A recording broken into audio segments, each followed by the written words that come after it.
Сәлем оқушым, қал-жағдайың қалай? Сені өзімнің сабағымда көргеніме қуаныштымын. Сенімен бірге физика пәнінің аманқол шығуы, алдағы 6 ай бұйырса бірге сабақ өтетін физиканы түсінуге тырысатын боламыз. Ал енді бүгінгі бірінші сабақты бастайық. Жалпы алғашқы сабағымыз болғандықтан қатты қиын болмайды. Дегенмен есептер болмаса да теорияларды жақсылап тұрып өтіп алайық бүгін бірінші сабақта. Енді менің отырған фонымды қара, осы суретті байқасаң бір сен үшін таныс картина болуы мүмкін. Өйткені балалық шағымызда немесе тіпті қазірге дейін ауылда немесе бір қалада үй қараңғы болып тұрған кезде терезені ашып қалсаң бір шаң тозаң сияқты көрінетін. Иә? Былай істейік.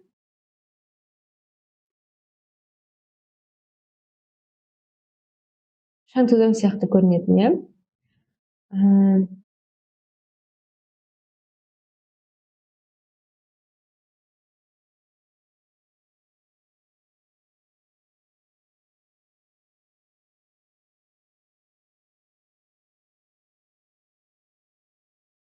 Жалпы бұл шаң тозаңдар бізде бір құбылысты білдіреді. Ал оның не құбылыс екенін алдағы уақытта айта жатармыз бір-екі кейін. Жай ғана бүгінгі сабағымыз осы шаң тозаңдарға байланысты екенін, жалпы ол немен қарым-қатынас? Әрине молекулалар мен атомдармен. Жалпы сабағымыз бізде молекулалық физика туралы болатын екен, яғни 8-ші сынып тақырыбын молекулалық физикадан бастаймыз. Бүгінгі сабақтың тақырыбы жылулық қозғалыс, броундық қозғалыс, диффузия. Екеуі сен үшін жаңа сөз болуы мүмкін, яғни жылулық қозғалыс дегеніміз не, броундық қозғалыс дегеніміз не. Ал диффузияны сен 7-ші сыныптан бері білесің деген үміттемін. Бастайық. Жалпы барлығымыз 7-ші сыныптың базасын білеміз, иә? Молекулалар бар, атомдар бар, олар бүкіл әлемді құрайды, барлығымыз біздің молекулалар мен атомдардан тұратынбыз. Егер олар болмаса, бүкіл әлем болмайтын. Тіпті жердің өзі бүкіл зат осы ең кішкентай бөліктерден тұрады екен.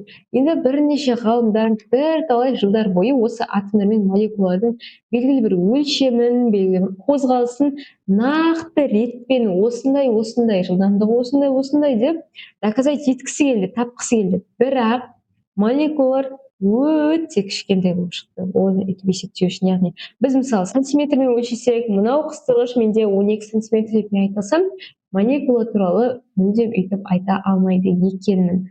Неге? Өйткені 1 метр куб, яғни 1 метр куб. Осындай куб бар ғой біздің кәдімгі. Ойлап көріңдер. Иә? Мына жері 1 метр, мына жері 1 метр, еще мына жері 1 метр. 1 метр куб ауада 2.4 көбейтілген, оның 25 дәрежесіндегі молекула. Оның 25 дәрежесі ол бізде даже триллион емес, миллиард емес, ол өте бір үлкен сан. Демек, біз оны мүлдем санауға қолымыз жетпейді деп айтсақ болады. Енді осы молекулалар мен атомдардың қозғалысын зерттеп келіп, ғалымдар айтты. Молекулалар мен атомдардың ретсіз қозғалысы, яғни олар әрқашан ретсіз қозғалады, жылулық қозғалыс деп аталады деген екен. Яғни бізге айтса, молекулалар мен атомдардың қозғалысы жалпы не ол десе, сен жай ғана ол жылулық қозғалыс деп айта салады екенсің. Енді барлығымыз білеміз, біз 7-ші сыныпта айттық, егер температура өсетін болса, жылдамдық көбейеді дедік, иә? Егер комната прям ыстық болса, молекулалар тез айналып, андай бір ыстық ауа бізге сезіледі, иә? Духи шашып жіберсек, бұл духи тез таралып кетеді. Өйткені ауаның молекулалары ыстық температура тез қозғалып кетеді. Ал енді оның келесі обратный сторонасы бар. Егер температура төмен болса, ол -5 градус болсын, ол -10 градус Цельсий болсын, молекулалар қозғалысын тоқтатпайды. Жылулық қозғалыс теріс температура кезінде тоқтамайды дейді. Яғни, температура жоғары болған кезде молекулалар тез қозғалғанмен, температура төмен болған кезде жай ғана азырақ қозғалады, бірақ еш уақытта тоқтамайды. Мына жерде біздің ғалымдар жасаған эксперименттер көрсетілген, яғни олар молекуланың қозғалысын кәдімгі механикалық қозғалыс зерттегісі келді. Бірінші олар жай ғана шайбаны алды да, әрі бері қозғалтты. Яғни, бір жоғарыға тастады, оны бүйтіп қозғалтты, әрбірін әйтеуір өйстіп қозғалтып, оның соңында орташа жылдамдығын таба алатын еді. Олар тапты. Бірақ енді молекуланың қозғалысын сызбаға салсаң мындай бірдеңе шығып қалады. Бұны санап отыру енді мүмкін емес, орташа жылдамдығын таба да алмады. Сонымен осы жерден, осы эксперименттерден көрінген молекулалар әрине үздіксіз қозғалады, бірақ олардың қозғалысын табу өте қиын екен. Осы эксперименттер жалпы барысында бізде бір ғалым байқайды. Осы ауадағы шаң-тозаңдар немесе гүлдегі шаң-тозаңдар тоже қозғалысқа тұрады. Сендер терезені ашып қалсаңдар байқайсыңдар ғой, шаңдар бүйтіп қозғалады. Әрине оны қолмен ұстай алмайсың, көрінбейді де саған. Ол жарық болған соң ғана көрініп тұр, бірақ қатты қозғалып жатады. Сол жерде ғалымдардың байқағаны, белгілі бір денедегі ұсақ бөлшектер қозғалысы үлкендеріне қарағанда жылдамдырған. Яғни біздегі ауаның молекуласы бар ғой, кәдімгі көзге көрінбейтін. Олар мына шаң-тозаңдарға қарағанда жайырақ қозғалады. Соны ғалымдар байқап айтқан болады. Есте сақтаңдар. Мынау шаң-тозаңдар біздің көзімізге көрінеді. Нервымызға тиіп тұрады ғой, неге шаң болып тұр мына жерде. Сол шаңдар ауаға қарағанда тезірек қозғалады. Бұл бізде броундық қозғалыс деп аталады. Жаңадан бері айтпай отырғаным осы броундық қозғалыс. Молекулалардың соққысының әсерінен сұйықта немесе газда қалқып жүретін қатты дененің ұсақ бөлшектерінің үздіксіз ретсіз қозғалысы. Яғни ауада немесе бір судың ішінде жүретін бір шаң-тозаңдар болады ғой. Су 100%-ға таза болмайды ғой ешқашан. Оның ішінде біз көрмейтін бір бөлшектер бар.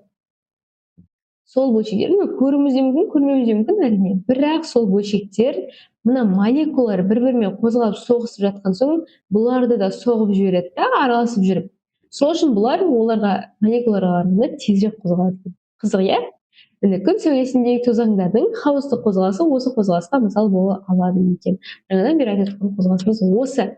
Енді қараңдар, бізде Браун деген бір ғалым бар. Ол кісі ең бірінші осыны байқапты. Суда еріген гүл тозаңдарын микроскоппен бақылаған. Гүл тозаңдары деген кәдімгі кішкентай тозаң ғой, шаң сияқты. Олар судың ішінде прям тез қозғалған. Соны микроскоппен қарағанда байқаған. Үздіксіз бөлшектер қозғалыс жылдамдығы ірілердің, яғни судың молекуласына қарағанда тезірек қозғалады екен. Бірақ ол не екенін түсіндіре алмады. Кейін оны уже біз ашып түсіндірдік, молекулалар бір-бірімен тебілетін болған соң оларды теуіп жібереді деген сияқты, иә? Бірақ осы кісі ең бірінші байқаған үшін кейін осы заңдылықты ашқан Смолуховский және Эйнштейн 1404 жылы, 1405 жылы екеуі қатар ашқан. Солар броундық қозғалыс деп осы ғалымның бір атын бере салған екен. Өте молодец, әрине. Осының бәрін көшіріп аламыз. Енді броундық қозғалыстың бетін жаптық, диффузияға көшейік. 7-ші сыныптан бері білесіңдер диффузияның не екенін. Бір заттың молекулалары мен атомдарының басқа бір заттың молекулалары мен атомдарының өзара араласу процесі. Яғни біз ауаға духи шашып жіберсек, ол кабинетті иісімен алып кететіні. Ыстық шайға бір сүт қосып жіберсек, однородный бір масса, яғни бір ақ шайды құрайтыны. Екеуін тым жақсы бәріміз білеміз. Бірақ сендер білесіңдер ме? Диффузия заттың 3 агрегаттық күйінде де жүре береді. Яғни сұйықты біз айттық шай деп. Молекула жалпы ауаны, газ түрін айттық, духиді шаштық, ол ауаға таралып кетті. Үшіншіге қатты күйінде де диффузия жүреді екен, оказывается. Бірақ қатты денелерде молекулалар жай қозғалатын болған үшін бізде диффузия құбылысы просто жай жүреді. Көзге көрініп тез болып кетпейді, шай мен сүт араласқан сияқты. Бірақ диффузия құбылысы әрқашан әртүрлі денеде болады екен. Осы молекулалардың қозғалысы, бір-бірімен араласу, оның бәрі бізде МКТ-ға келеді. Ол бізде ең үлкен, ең генеральный правило. Оны енді ұмытуға вообще болмайды сендерге. Молекулалы кинетикалық теория жазылады. Молекулалы кинетикалық теория. Бірінші, екінші теориясында барлығын білесіңдер деп ойлаймын. Барлық заттар өте ұсақ бөлшектерден, молекулалар мен атомдардан. Ал заттың бөлшектері үздіксіз және бейберекетті түрде қозғалатын, сендер тоже білесіңдер. Бірінші, екінші правиласын жасаңдар. Енді үшке көшейік. Молекулалар немесе атомдар арасында тартылыс және тебу күштері әрекет етеді. Қалай? Осыған дейін басқаша болды ғой деп ойлаулары мүмкін. Жай ғана бұл нақтырақ жазылған түрі. Яғни екі молекула ішінде атомдар бар, иә? Екі молекула бір-бірімен үздіксіз ретсіз қозғалыс кезінде бір-біріне жақындауы мүмкін, өйткені олар әлемдегі бүкіл зат бір-біріне тартылатын білесің. Сол сияқты бұл молекулалар бір-біріне тартылған кезде соғылады. Соғылған үшін сен мысалы екі адам бір-біріне соғылған кезде олар кері тартылып кетеді ғой, мысалы. Екі доп бір-біріне лақтырып қалсаң, бір-бірімен қозғалған кезде екі жаққа ұшып кетеді екеуі. Сол сияқты олар бір-біріне тартылып соғысады да кері тартылады. Ол бізде тебу күші болады екен. Тартылыс күші бір-біріне жақындауы, тебілуі ол бір-бірін теуіп жіберуі, грубо говоря. Осыны түсінікті болды деген ойдамын. Жалпы МКТ-ны жасауда рөл атқарған ғалымдар бізде Клаузиус, кешіріңізбен, Джоуль, Максвелл, Больцман және Ломоносов атты орыс ғалымы екен. Бұдан сендерде Джоуль ғалым, ағылшын физигі таныс деп ойлаймын, өйткені біз Джоуль деп көбінесе энергияны айтады екенбіз. Яғни бір ғалым бірнеше затты ашты деген сөз бұл. Сабақ сіздерге түсінікті болды деген ойдамын. Міндетті түрде көшіріп аламыз, бәрін конспекттеп аламыз, конспектті тапсырамыз. Ал егер сабақ түсінікті болса, бір конспекттің соңында үлкен плюс қойып кетіңдер. Маған болса, мен міндетті түрде қарап, байқап отыратын боламын. Ал егер кішкене түсініксіз болса, онда міндетті түрде минус қойып кетіңдер және практикалық сабақта түсініксіз болған сұрақтарыңды сұрай қойыңдар. Ал келесі сабақта кездескенше сау болыңдар.